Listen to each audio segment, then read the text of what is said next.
여러분 안녕하십니까? 성북 실버 IT 우리마을 이야기 시간입니다. 오늘도 동화작가이며 구연가인 이기원 선생님을 모시고 성북구 길상서에 피어있는 꽃의 이야기를 듣는 시간을 마련했습니다. 함께 만나보시죠. 선생님 안녕하세요. 네, 안녕하세요. 반갑습니다. 오늘은 어떤 이야기를 준비하셨나요? 예, 오늘 저는 길상사에 피어 있는 꽃들의 전설을 들려드리려고 합니다. 네. 어떤 곳인지 제가 말아맞혀 볼까요? 네, 그러세요. 상사화이지요. 백석 시인은 사랑하는 여인 김영안에게 자야라는 아호를 지어줄 정도로 아끼고 사랑했다고 하는데 이르지 못한 사랑이 상사화를 연상하게 되네요. 네, 맞습니다. 상상화의 꽃말은 이룰 수 없는 사랑, 그리움이래요. 서로 그리워하지만 이룰 수 없는 사랑처럼 잎이 먼저 나와서 시들면 꽃이 피는 애절한 사랑의 꽃입니다.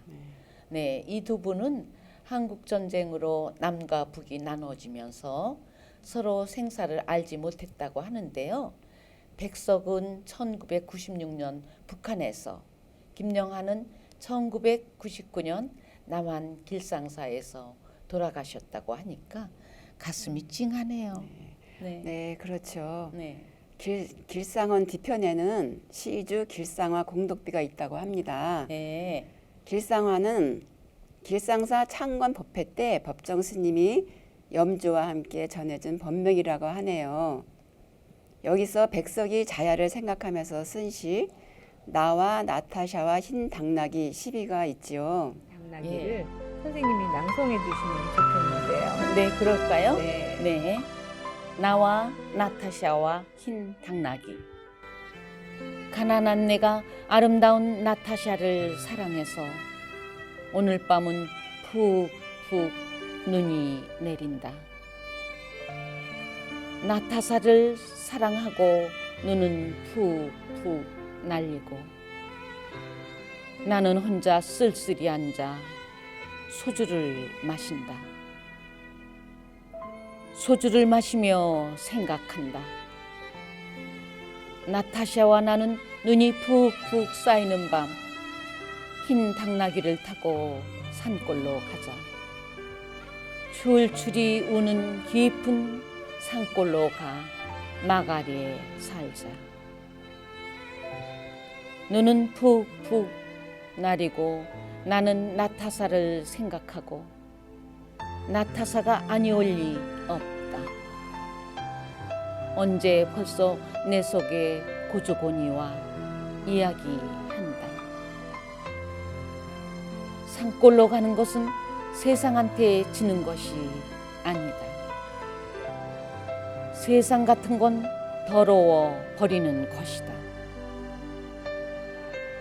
눈은 푹푹 나리고 아름다운 나타샤는 나를 사랑하고 어디서 흰 당나귀도 오늘 밤이 좋아서 응아 응아 울 것이다.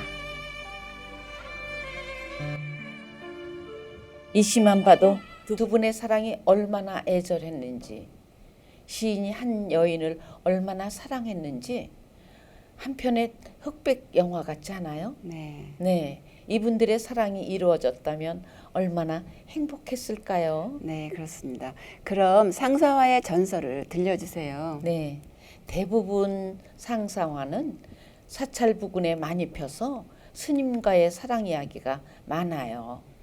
네, 아주 먼 옛날 마음씨 착한 부부가 살고 있었어요. 마음씨 착한 부부는 자식이 없어서 절에 가서 늘 정성껏 기도를 했지요. 부부의 정성으로 하늘도 감동을 받았는지 태기가 생겨서 예쁜 딸을 낳았대요. 네, 딸은 착하고 예쁘게 자라 아름다운 처녀가 되었어요. 그런데 아버지가 갑자기 나쁜 병에 걸리고 말았어요. 아이고, 네가 시집 가는 걸 보고 가야 할 텐데 아이고. 아버지가 돌아가시자 딸은 아버지를 위해서 그 극락왕생을 위한 그 기도를 하고 싶어서 깊은 절에 가서 100일 동안 탑돌이를 시작했대요. 네. 그런데 딸이 기도를 위해서 그 머물던 그 절에는 젊은 스님이 계셨는데 스님이 어느 날 저녁 노을 그 아래 고운 그 탑돌이를 하는 아리따운 처녀를 보고 그만 마음을 빼앗기고 말았어요. 또 어느 날은 갑자기 비가 내려서 비를 맞으면서 탑돌이를 하는 처녀의 아름다운 모습을 보고 가슴 뛰는 그런 연모를 하게 되었대요.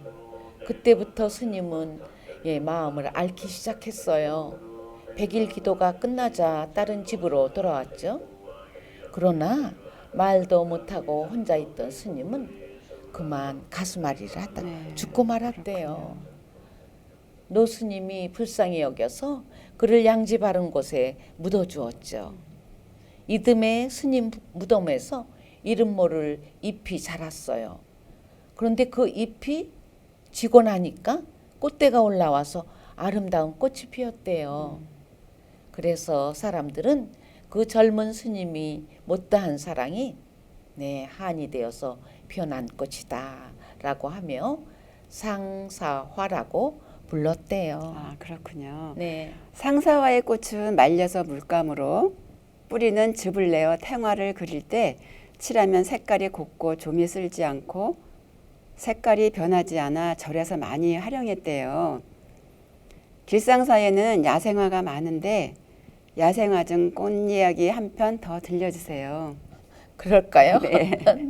네. 길상사에 가면 그 진영각이 있죠. 네, 그 앞들에 달맞이 꽃인지 또 애기똥 풀인지 아니면 피나물 꽃인지 몰라도 오늘은 달맞이 꽃 이야기를 들려드릴게요. 네. 그리스 신화 속의 이야기입니다. 네. 옛날 그리스 한 호숫가에 요정들이 살고 있었어요. 요정들은 하늘의 별들을 사랑했대요. 그런데 다른 요정들과는 달리 달을 사랑하는 요정이 있었어요. 네, 별을 사랑하는 요정들이 별자리를 보면서 그 전설을 이야기하고 은하수를 보면서 노래를 부를 때 달을 사모하는 요정은 짜증이 났어요. 네. 아우 저 별들이 다 없어져 버리면 좋겠어. 그러면 내가 좋아하는 달님과 밤하늘을 다 독차지할 텐데. 별을 사모하던 요정들이 그 말을 듣고 깜짝 놀랐어요. 아니 너 그게 무슨 소리니? 너 그게 정말이야? 너 빨리 사과해. 그러나 달을 사모하는 요정은 들은 척도 안 했대요. 응? 별들이 다 뭐야? 별을 사랑하던 요정들이 제우스에게 달려가서 고자질을 했어요. 뭐라고? 별들이 다 없어졌으면 좋겠다고? 제우스는 화가 났어요. 그래서 달을 사모하는 요정을 달도 별도 없는 곳으로서 추방을 해버렸어요. 쫓겨난 것은 참을 수 있었지만 달을 볼 수 없다는 것은 너무도 슬펐어요. 그래서 그 요정은 날마다 눈물을 흘리며 달을 그리워하고 기다렸어요. 달의 신은 자기를 사랑했던 요정이 멀리 추방되었다는 그 말을 듣고 그 요정을 찾아다니기 시작했어요. 그러나 제우스의 방해로 그 요정을 찾을 수가 없었지요. 한편 달을 사모하던 요정은 어느 호숫가에서 애타게 달을 기다리다가 그만 지쳐 죽고 말았대요. 네, 달의 신이 요정을 찾았을 때는 이미 싸늘한 시체였죠. 가엾은 것. 나를 사모한 것이 무슨 죄더냐. 아유 가엾어라. 달의 여신은 요정을 안고 슬피 울며 양지 바른 곳에 묻어 주었대요. 하늘에서 그 모습을 지켜보고 있던 제우스가 내가 좀 지나쳤나 보다 하면서 죽은 요정의 넋을 꽃으로 피게 해주었대요. 내가 사모하는 달님을 밤새도록 맞이해서 만나도록 하여라. 바로 이 꽃이 달맞이 꽃이래요. 네, 달맞이 꽃은 기다림 그리고 사모의 꽃이죠. 네, 달맞이 꽃은 저녁에 꽃을 피우기 시작해서 밤에 떠오르는 달을 맞이한다는 그런 의미의 꽃이에요.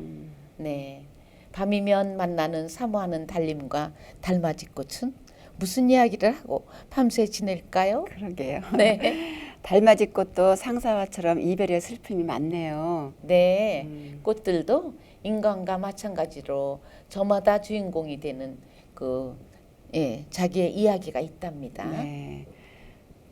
그럼 다음 시간에 또 들려주시기 바랍니다. 네. 오늘은 성북구 길상사에서 만났던 꽃의 전설을 들어보았습니다. 오늘 준비한 순서는 여기까지입니다. 이상으로 우리마을 이야기 시간을 모두 마칩니다. 지금까지 진행의 최경자였습니다. 함께해 주신 여러분 고맙습니다.